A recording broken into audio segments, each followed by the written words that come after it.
कहानी की शुरुआत में ऐना अपने खेतों में काम कर रही होती है। तभी पुलिस से भागता हुआ जोसेफ नाम का आदमी उसके पास आता है और ऐना उसे अपनी गुफा के अंदर छुपा लेती है। जोसेफ भी बड़ा हरामी किस्म का आदमी था। वो नीचे नीचे ऐना की गुफा का स्वाद लेने लगता है, जिसका भरपूर आनंद ऐना को भी मिलता है।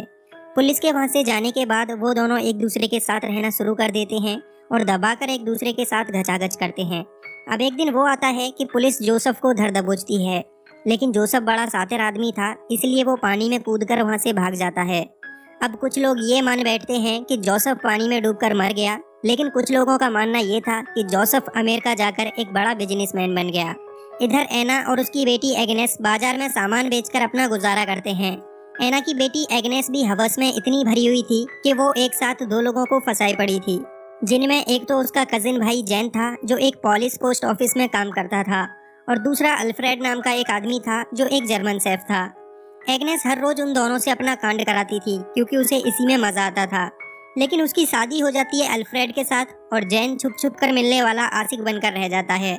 कुछ दिनों के बाद एग्नेस को एक लड़का पैदा होता है जिसका नाम रखा गया ऑस्कर। अब एग्नेस को भी ये नहीं पता था कि ऑस्कर उसके पति अल्फ्रेड की औलाद है या फिर जैन की, क्योंकि एग्नेस को जैन भी दबा के पेलता था उसके पति की नजरों से छुप छुप कर। ऑस्कर जब 3 साल का हो जाता है तब उसकी माँ उसे एक टीन ड्रम देती है, जिसे ऑस्कर हमेशा अपने साथ ही रखता है। एक दिन ऑस्कर अपने घर में सबको शराब पीते और गंदी गंदी हरकतें करते हुए देखता है, और यहीं से वो डिसाइड करता है कि वो अब कभी बड़ा नहीं होगा, और इसलिए वो नीचे बेसमेंट में जाकर सीढ़ियों से कूद पड़ता है। अब यहीं से ऑस्कर हमेशा के लिए 3 साल का ही रह जाता है। उसके सभी साथी जवान होते जा रहे थे, लेकिन ऑस्कर की उम्र वहीं की वहीं रुकी हुई थी।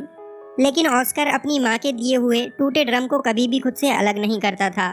जब भी कोई इंसान उसका ड्रम लेना चाहता तो ऑस्कर इतनी जोर से चिल्लाता था कि उसके चिल्लाने से पास में लगे हुए सारे शीशे टूट जाते थे। धीरे धीरे वक्त गुजरता है और सब बदलता जाता है, लेकिन ऑस्कर में कोई बदलाव नहीं था। वो जैसा पहले था वैसा ही आज है। उसके घर वाले ये जानने की हर मुमकिन कोशिश करते हैं कि ऑस्कर आखिर बढ़ क्यों नहीं रहा, और सारे डॉक्टर भी ऑस्कर को देखकर काफी हैरान थे। ऑस्कर की माँ एग्नेस हर वीक शहर जाया करती है और ऑस्कर को एक दुकान में छोड़कर काम के बहाने जैन से जाकर मिलती है, जहाँ पर जैन पूरा दिन एग्नेस को अपने रूम में डालकर उसकी गेम बजाया करता था। धीरे धीरे ऑस्कर को भी ये पता चल जाता है कि उसकी माँ के अंदर कितनी आग भरी हुई है और क्यों वो हर हफ्ते ऑस्कर को लेकर शहर जाती है। अब एक दिन एग्नेस को पता चलता है कि वो प्रेग्नेंट हो चुकी है और उसके पेट में जो बच्चा है वो जैन का बच्चा है। एग्नेस इस बात को लेकर बहुत ज्यादा परेशान हो जाती है और फ्रस्ट्रेशन में आकर वो खूब सारी मछलियां खा जाती हैं, जो खाना उसके लिए साफ मना थी। अल्फ्रेड अपनी वाइफ एग्नेस को समझाता है कि उसे इस बात से कोई फर्क नहीं पड़ता कि उसके पेट में किसका बच्चा है, वो तो बस एग्नेस को हमेशा खुश देखना चाहता है। लेकिन एग्नेस अपने इस बच्चे को जन्म नहीं देना चाहती थी, इसलिए वो मेंटली काफी परेशान थी। जल्दी ही एग्नेस की तबीयत बिगड़ जाती है क्योंकि उसने बहुत सारी मछलियां खा ली थी, और यहीं पर एग्नेस की मौत हो जाती है। कुछ टाइम बाद ऑस्कर अपने टूटे हुए ड्रम को ठीक कराने के लिए जैन के साथ एक पॉलिश पोस्ट ऑफिस में जाता है। ये वो दौर चल रहा था जब जर्मनी पूरे पोलैंड पर हमला करने की तैयारी में था, क्योंकि जर्मनी पोलैंड पर कब्जा करना चाहता था। इधर पोलैंड के लोग भी जर्मनियों पर हमला करने के लिए पूरी तरह तैयार थे। अब यहाँ पर जर्मन हमला कर देता है और इस हमले में वहाँ के कई सारे लोग मारे जाते हैं, जिनमें से एक जैन भी था। लेकिन किसी तरह ऑस्कर वहां पर बच जाता है और जैन को खो देने के बाद रोते हुए वहां से चला जाता है। अब इसके कुछ सालों बाद हम देखते हैं कि अल्फ्रेड एक 16 साल की लड़की मारिया को अपनी दुकान पर काम करने के लिए रख लेता है। मारिया दुकान का तो सारा काम करती ही थी, उसके साथ ही ऑस्कर का भी पूरा ध्यान रखती थी। धीरे धीरे ऑस्कर को मारिया से प्यार हो जाता है, क्योंकि ऑस्कर भी तो मारिया की उम्र का ही था। लेकिन मारिया को इस बात पर बिल्कुल भी यकीन नहीं था और वो ऑस्कर को बच्चा समझती थी। ऑस्कर मारिया को काम करता देख अपने अरमानों का पहाड़ ऊंचा करता रहता और उसकी आंखों में ही मारिया के लिए हवस भरी थी। फिर एक रात अल्फ्रेड अपने किसी काम के लिए शहर से बाहर जाता है, तब ऑस्कर और मारिया दोनों अकेले ही घर पर लेटे होते हैं।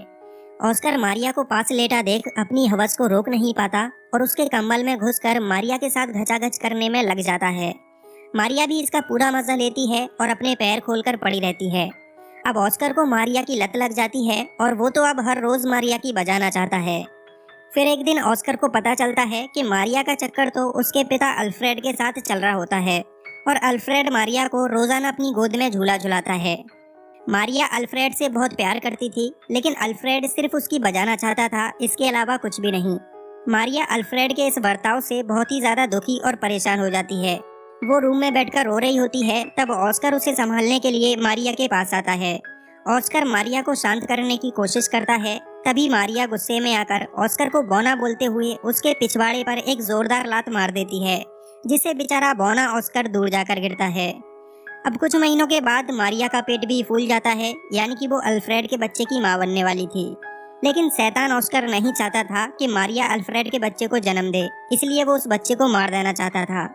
थोड़े ही दिनों के बाद मारिया का बच्चा पैदा हो जाता है, जिसे पाकर सभी लोग बहुत खुश थे, सिवाय ऑस्कर को छोड़कर। वो अंदर ही अंदर जलता रहता था और उसे ये लगता था कि ये बच्चा अल्फ्रेड का नहीं बल्कि उसी का है, क्योंकि मारिया को तो उसने भी पेला था। अब एक दिन ऑस्कर को कुछ बौने मिलते हैं जो दिखने में उसी की तरह थे, और वो बौने ऑस्कर को अपनी टीम में शामिल कर लेते हैं, जो कि सर्कस में परफॉर्मेंस करते थे। अब ऑस्कर उन बौनों के साथ मिलकर ही दुनिया को अपना टैलेंट दिखाने लगता है, और इसमें उसे काफी मजा भी आता है। धीरे धीरे ऑस्कर को यहाँ भी अपनी टीम की एक लड़की रोजबीता से प्यार हो जाता है, और फिर ऑस्कर हर रोज रोजबीता के साथ घचाघच करता है। ऑस्कर अपने इन बौने दोस्तों के साथ काफी खुश था, क्योंकि यहाँ पर वो अपनी जिंदगी अपने हिसाब से जी रहा था, और हवस मिटाने के लिए रोजबीता तो मिल ही गई थी।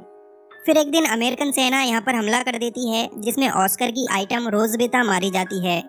ऑस्कर बेचारा फिर से मायूस रह जाता है, और जब उसे कुछ भी अच्छा नहीं लगता तो वहाँ से ऑस्कर वापस अपने घर आ जाता है। घर आकर ऑस्कर को मारिया का 3 साल का बेटा मिलता है, जिसे ऑस्कर अपनी ही तरह एक टिन ड्रम गिफ्ट करता है, जैसा ऑस्कर को मिला था 3 साल की उम्र में। अब शहर में जैसे जैसे तनाव का माहौल बन रहा था, उसे देख अल्फ्रेड को भी काफी डर लगने लगा था। अल्फ्रेड ऑस्कर और अपनी एक पड़ोसी लीना को घर के बेसमेंट में छिपा कर रखने लगा था, क्योंकि हर वक्त उनकी जान को खतरा था।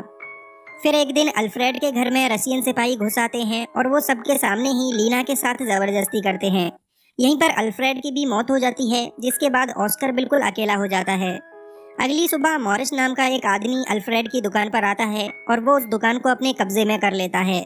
दुकान का नया मालिक बनने के बाद मॉरिस अल्फ्रेड का अंतिम संस्कार भी कराता है, क्योंकि उसने भी रिसेंटली अपनी पत्नी और बच्चों को खोया था, इसीलिए अपनों के गुजरने का दर्द वो अच्छे से जानता था। अल्फ्रेड के गुजरने के बाद ऑस्कर को भी ये समझ आ जाता है कि उसका अब इस दुनिया में कोई नहीं जो उसका ख्याल रख सके, इसलिए ऑस्कर अब ये डिसाइड करता है कि वो अब नॉर्मल लोगों की तरह बड़ा होगा, और वो अपने टीन ड्रम को अल्फ्रेड के साथ ही दफना देता है।